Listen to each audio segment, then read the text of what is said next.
The Dane and Derek Show is an uncensored, unfiltered podcast. Content warnings can be found in the episode description.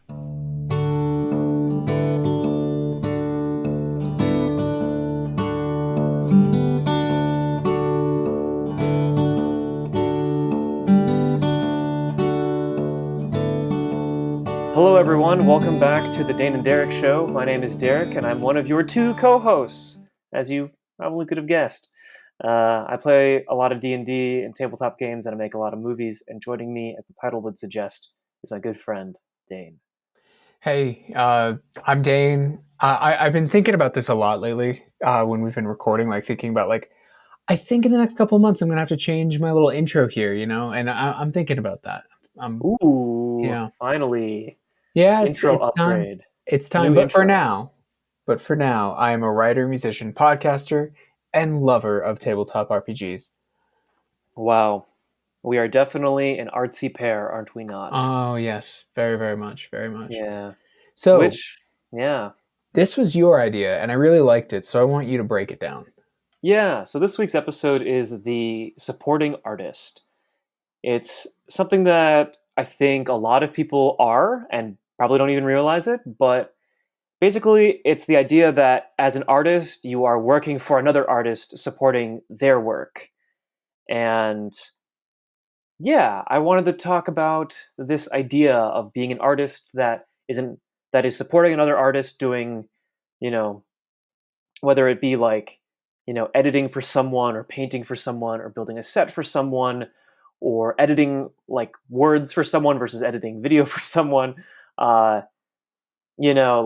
that's one way to support an artist while also being an artist, and then being able to take that stuff and doing it elsewhere. Like, a good example is myself. I At the place where I work in a position where it's my job to help facilitate meetings between various teams of artists who support other creatives. And at times I'm also in those positions where I'm assisting creative people by coming up with ideas for new videos, or designing new looks, or coming up with new ways to teach people about how to make videos.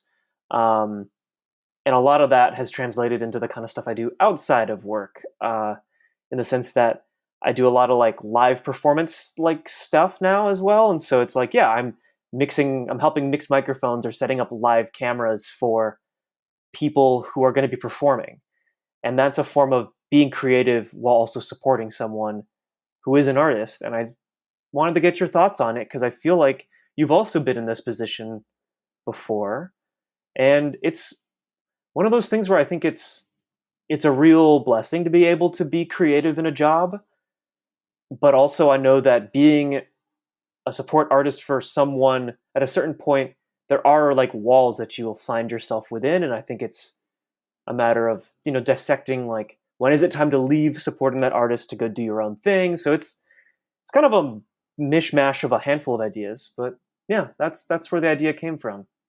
Yeah, no, totally. So here's my one question before I sort of dive in here is, what would you define the difference between someone who is, for lack of a better term, a supporting artist, someone who is doing creative work of some kind to support others, versus when are you part of a collaborative experience? Because, for example, our mutual friend Clara, who is an animator, and her talks to me about what she does, immediately my brain is struck by the idea that yes, Clara supports other artists by her work, but it is at such a scale that it is such a collaborative project that even the project lead, be that a showrunner, a director, what have you, I'm almost like, yeah, but really, how much credit can you lay at just that one person's feet? Even if their solo vision is 20% of the project, there's still the 80% that's everybody else. So are you talking about situations in which it's very clearly one person, and then there's a few people who do sort of supplemental supportive work, or are you going so broad as to talk about the studio system of Hollywood, in which which is why, like the Snyder cut versus the Joss Whedon cut of the Justice League movie, there's a big difference between those two, and like that's an instance in which you can really tell the difference between two. By the by, I disliked them both, but that's a topic for another time. Yeah, we Regardless, haven't done a Snyder Cut review. do we have to? I mean, we are coming up on its 1 year anniversary. Okay. But to answer your question, I think it's one of those situations where it's one person or maybe two people that are getting the credit, or better yet, it's either one person or one organization getting the credit for the work of many people. So Okay. not the studio system. So we're talking about the situation in which, like, let's take the video game Journey, for example, in which that game company gets the credit for making that game. However, and we could even break it down even further, to which Austin Wintory, which is the composer for the music of that game, gets the credit for the music, even though there was a whole kind of like symphony orchestra who performed that music. So we're talking about the symphony orchestra players in that regard, right? Yes, yes. Yes, the kind of people that like you might not like in the movie credits, right? Like you might see London Symphony Orchestra in the credits. Right. But you don't see who was first chair cello, right? Exactly. Yes. Okay. Yes, So you're we're talking about those folks. Yes. Yeah, we're talking about. So we're not, because like when we were talking about like just this idea, I was thinking like, yeah, I've done a lot of supporting roles, but I've always had my name in the credits. Like Yeah. in some ways I would think like I have been your producer, and that is in some ways a supporting role. That one in particular, in which most of my work was not particularly quote unquote creative in the traditional sense, but it was my and I was supporting like your vision. But we're talking about something that's even further down from that, further removed, in such that like orchestra players are actually a really good example of this, because often, and I don't know how well you know this, they'll be handed music like a couple days before a performance or a recording or whatnot, and they'll just play it. They don't really like. I don't want to say that they don't care, but on some level, you can't care at that point, right? Like, like maybe there are a few pieces or a few concerts every year that you really dive into as like the symphony player, but like that's probably not like your whole. The people who did that probably don't like have their heart and soul in the Journey soundtrack. They probably didn't even know what they were recording and like how like big it was for video game music at the time when they recorded it, right? Like, because those people are often so far removed. Like, I'm thinking about a concert I went to 3 years ago, I want to say, where the Colorado Symphony Orchestra played the music for Empire Strikes Back live while the movie ran, which that was super fun. That was so much fun. Super cool. Halfway through, there was an intermission, and the conductor spoke, and they said that they had gotten the music the day before, that they'd rehearsed 3 times. Which, first of all, I love it when people are that damn good at what they do, right? Like, where I'm like, that's amazing. That is amazing work on your guys' part. On the other hand, I'm like, there's no way that this can matter to many of the people in that orchestra, right? Like, maybe in that case, a few more than usual, because Star Wars is such a phenomenon of the average age of the performers. They were probably pretty young when the original films came out. And so like, like it probably meant something a little bit more to them. But on the whole, they didn't have the time to put their heart and soul into this, like exactly. So yeah, I often think about these parts of when, and it usually only happens with like massive productions, right? Like it requires a certain level of scale, right? Yes. And that's like always super interesting to me,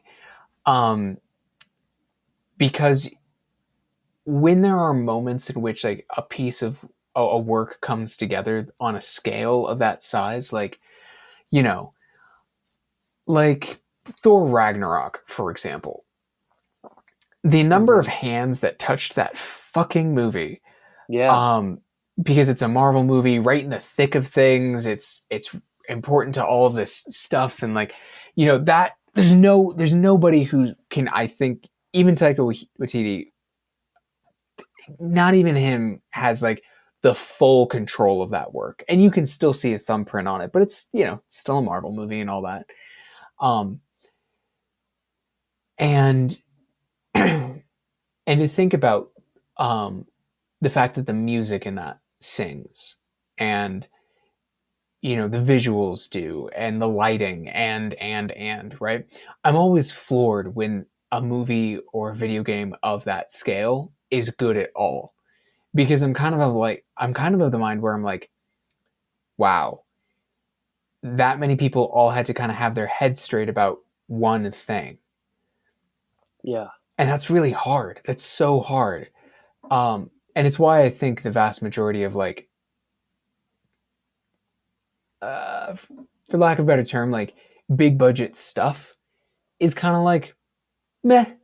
You know, like it's often very solid. You know, like I often think it's just as hard to, in some ways, at this point, to make a bad, like a really bad video game or blockbuster movie as it is to make a really good one. Because so many Yeah. people are interested in just kind of creating like an even, like just like solid. It just needs to be solid. Um, Right. and so like being a supporting artist to me often means that like you don't get much choice in the matter. Hmm. Um, you know, and it's why I wouldn't put our friend Clara in there. Clara gets to make choices that show up in the final work. I don't Yeah. think that they're massive choices or whatnot. Like, you know, she doesn't determine the fate of characters or anything. Um, but like second oboe plays the notes on the page for the Zack Snyder movie. That is what they do. They do not get to change the notes. The only choice they made was to, you know, be a part of this profession or not, basically, right? Like either they were part of this orchestra or not. The end. Yeah. Um, Hmm. and to be that kind of artist often requires like a craftsmanship in my mind, or a dedication to the art itself. Um, Yeah. you know, like if you are not dedicated to a particular project, then you are, and you are not in a role that is big enough to have much sway, then you just kind of have to love the act of doing it. You know, it doesn't matter if your music is going to get slapped on the eighth Transformers movie, or if it's going to be Oscar-winning material. You just want to play the music. Yeah. You know, and sometimes I think about these artists in terms of, like, I often think that they're more often than not like performers of various kinds who find an Hmm. artistry in the actual act of doing the art in that moment. You know, dancers, Oh, and interesting. musicians, like background dancers in Yeah. particular, right? Like Hmm. those people come to mind. Um, and in those moments in which like the joy comes not from creating a project but performing the thing, like, and then it happens, right? Yeah. um and I find that like really incredible, and I also find that it reminds me more of um athletes as well, Ah, in the same yes. way that it's about the moment, it's about the thing. um and and you know, like they're crucial to making these massive projects happen. um like genuinely unsung heroes. But I Hmm. don't like, it's funny, I feel like just like kind of waxing their praises and kind of like thinking about them in a sense, but I don't have a lot to say about them, due to the fact that to me, it feels much more like workmanlike, full of artistry, but it is not. I could like say things like, well, I hope they get paid enough. I bet they're not often paid enough, or like, Hmm. um, same hand, like I also think like so long as they want to be doing that, as long as they don't want to have that voice, that what they want to do is like, you know, I'm second cello and I just want to play second cello all day. Like if that's what I want to do, and that's what you do, great. Like, and they pay you to sit down and record the 12th Resident Evil soundtrack, fine. Like if that works for you, that's awesome. Like, Yeah. in the same way that like studio musicians, like the musicians who back up people like Taylor Swift, for example, who like Taylor Swift, I bet you has like a really reliable set, but of like people around her, Hmm. both for performance and for in the studio. But like Taylor Swift, the artist, is not I do not think plays the drums, bass, piano on all of her tracks. Um, Right. I think she does the guitar often. She may even do some of the piano tracks. I don't really know her musicianship well enough. Right. But like there's somebody in her studio who comes in and is like, I'm your bass player today, you know? And that person's an amazing bass player. Um, and what they do is they just record on a bunch of tracks and they're awesome. And that's super cool. Those people are awesome. It's the same thing. Um, and as long as they're happy doing that, I have like not much like thoughts on it beyond those people kick ass. They don't get enough recognition, Hmm. and they deserve to be well respected and well compensated for their very hard and very important work in the creative fields. Um, yeah. So here's my question for you then. Mm-hmm.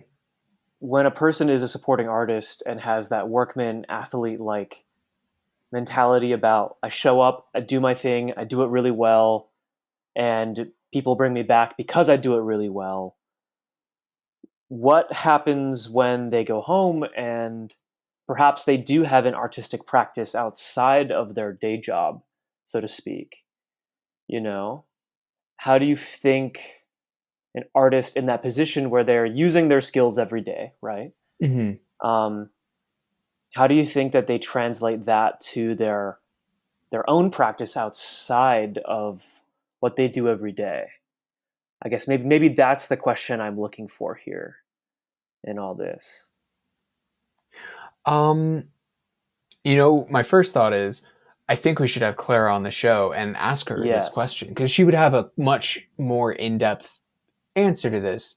Hmm. Um, but I can talk to you about a period of time, very end of high school, where probably the closest I really ever got to this situation, in which I was in two bands simultaneously.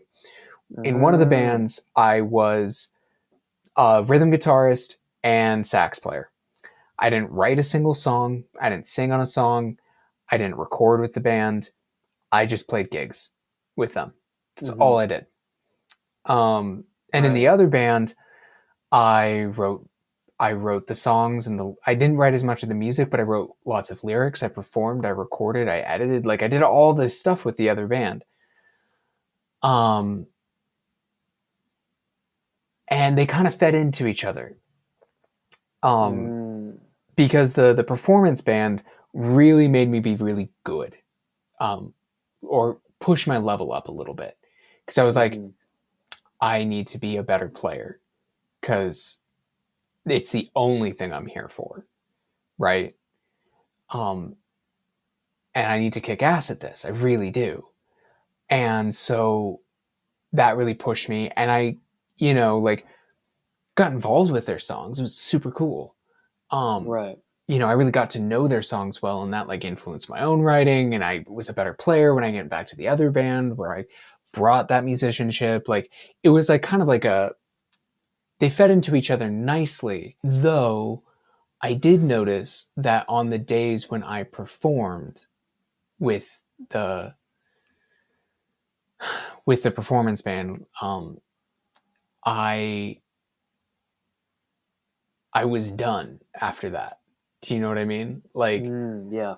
like I was like, that's all I got today. Like it would take something out of me, you know, Right. creative energy wise. Um, and so I would imagine that you would need to have some real boundaries around that, right? Like Mm. you would like that was something I had to do, which is very much like, you know, like I played a battle of the bands with the performance band once. I think second round knocked out. Oh, damn. Um, I did not ye- know that. yeah, and at first I was about to kind of get like disappointed about it, and then I was like, why? This isn't my band. Like I know I played as well as I could. It's not my fault. Like the only thing I can do is like practice harder and be a better performer for them. But if their songs didn't land, if they didn't sing well, if like the melodies didn't really catch, that's not on me. And so I took a much more workman-like approach to it, in which like the next time I was like, I practiced like twice as diligently for the next performance because I was like, I want to make sure that it really wasn't me lowering the quality, right? Like, Mm. but the only thing that mattered to me was whether or not I did my part right, you know? Right. And I had to like keep that barrier up. Um, Whereas if it had been my own band, I would have been like, wow, that stings. You know, they didn't like me. You know, like they didn't like our words and our songs, right? Like it wasn't so Right. like very much in the same idea of like, I don't fucking care if I'm right. I'm playing oboe for the Bumblebee movie. You know, like Right. I played Right. my notes. I played my notes, Right. right? You don't Like, care and about, yeah, like it doesn't matter that you did it, that you played, oh, but, or like, it does matter, but it's like, but it's like, yeah, like you played your notes. Whereas if someone didn't like your like oboe band, like jazz quartet, right? that would sting more, right? Right. And I Okay. remember in the performance band, like when I was performing, I was having a great time playing with these guys. I was really enjoying myself. Mm-hmm. Um, and like I loved doing that. But then it was over, and like I was like, great, you know, like that's awesome. I don't tell me when the next practice is. If you write a new song, send it my way. Like I'll work it up for you, you know, no Mm-hmm. problem. If you want like if you want a sax solo, let me know. Like um all of it, you know, and that was awesome. But it was all about the performance, and it was about being really technical, you know, and it was Mm-hmm. about caring about that. It was not about my own creation. Um, Right. Yeah. No, I definitely get that. I think when I was in the equipment office at the place where I work, I often like would think about the fact that because I was just trying to basically be IT but for cameras and sound equipment, there was still a lot of space left to be creative in my life. yeah, And then when I moved into being in more of like a coordinator role with a little bit more creative say in terms of how to solve problems, I noticed I was starting to be a lot more exhausted when I was practicing my craft outside of work. And arguably, I was doing less things involving the technical nitty gritty. And I think that's where it's like there's a little bit of a shift in how I was thinking about it, which then I was like, oh, let me try and shift it back a little bit. And it's like I feel like it's an interesting kind of like seesaw to balance on in a way of like the technical execution of your craft and the creative fulfillment of your craft. And I feel like you're always teetering on that, which like going back to something we talked about forever ago, which was the whole like if you have 5 minutes, 10 minutes, an hour a day to do your art and you do your art during that time, that's incredible, you know? Like I think a yeah, lot about that in context of like the technical fulfillment and the creative fulfillment of that scale in a way. And yeah, I guess I guess I get stuck where, because like everyone's gonna have a rough day, right? Everyone's gonna have a day where they don't feel like they played their best or they did the best, like project, right? Like Yeah. I used to work for a YouTube channel doing video editing, and I love video editing. It's one of those skills that I am proficient at to a level of which I know I'm not good enough to be like a movie pro, but I'm good enough at a certain level to, make X amount of money doing it for a day job. And there were definitely some days walking away from that where, yeah, because of just how it was and the environment of it, I didn't feel like I was doing my best work. And I sometimes wonder if it's like with these kinds of environments that supporting artists are in, how do we make it, I guess, like in the cases where it's more negative, right? Where, you're not getting enough credit, you're not getting paid enough, you're overworked. I guess like what are ways that like you can either improve that situation or, in my opinion, like find a way find something different outside of that situation, um because like nobody Yeah. likes doing art they're not proud of, but at a certain point, if the context of that art is to be at a level that does not meet your satisfaction, then maybe that's a sign you've learned all you've learned. I don't Right. know. Yeah. And also, like, I kind of the answers to that, like, I would think is like, if you care about supporting artists of this sort, um, if you're a creator who ever uses any of these people, make sure that whatever outsource you're going through treats them well, right? Like, if you are a video game company or a big enough director and you're like, I need musicians, you know what? I'm going to get this symphony. Make sure that symphony's worth working with, like Yeah. there's that. But as an individual, I don't really know if I have like this standing to like recommend anything, but I would imagine the most important thing would be like reminding yourself that it's your job, right? Yeah. Like it's your job. And so you can have bad days at your job. You can have a bad day at your work. Like like you just didn't do your best work that day. Like you can have an off day.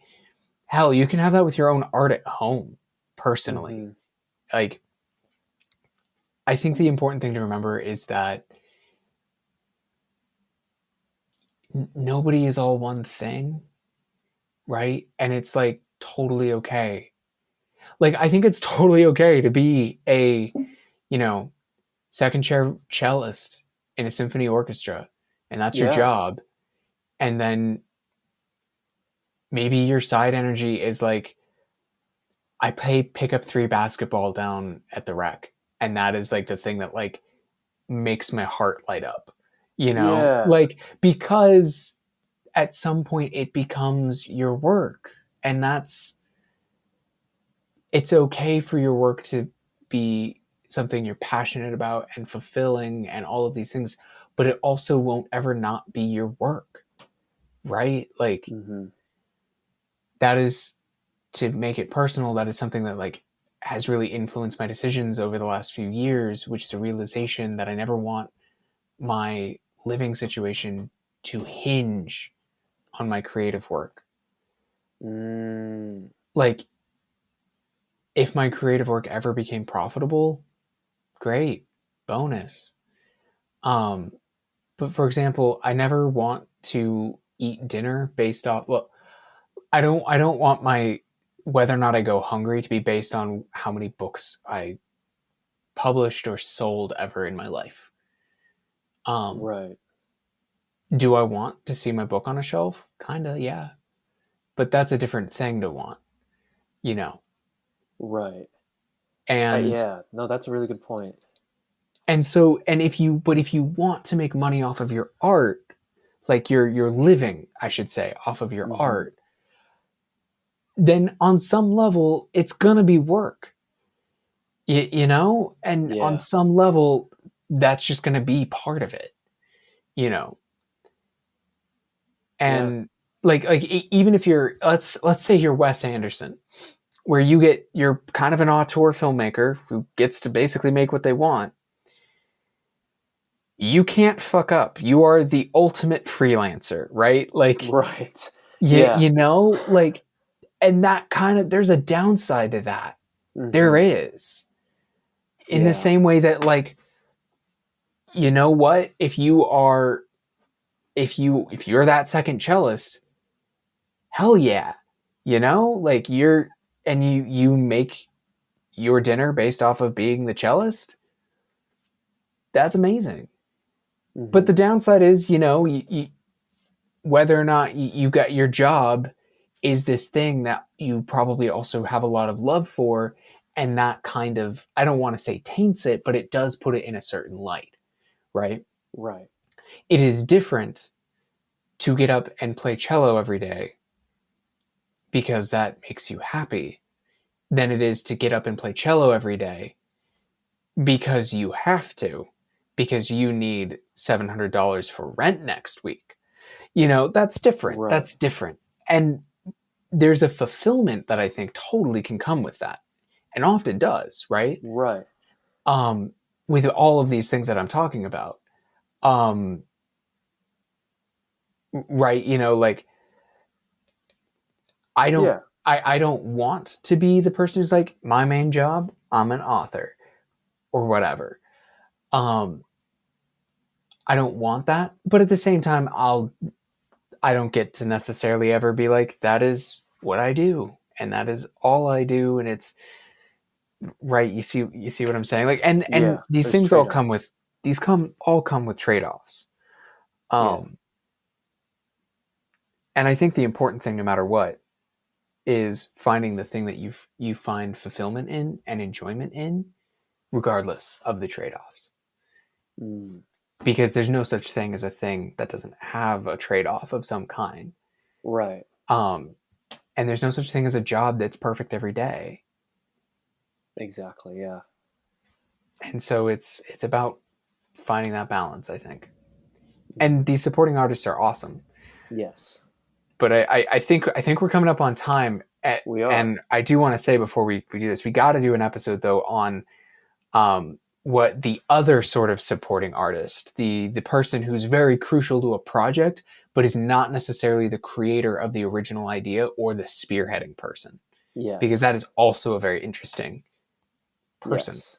It's a very interesting kind of world we live in, where we have all these jobs to support other jobs, to support other people, to support other visions, right? Absolutely. And it's very much a 20th and 21st century kind of concoction. Totally. Yeah. No, yeah. And we also got to get Clara on to answer some of these questions, because she's much closer to being this imaginary second cellist that we've been using as our straw man. So I'm sure she would have some amazing things to say about all of this. Yeah, and we've wanted to get her on the show for quite a bit of time now. So I'll, Clara, if you're listening to this, I will text you. Yeah, cool. Well, everyone, thank you all for sitting through another episode of Dane and Derek. You can follow the show everywhere at Dane and Derek. And while you can see what movies I'm watching on my website, Benig-Aiello.com, you can go back to my Letterboxd, which is just Derek Aiello, because I've started writing reviews of movies there again. They're not very in-depth. They're very one sentence, but it's funny, and I'm enjoying it again. So, yeah.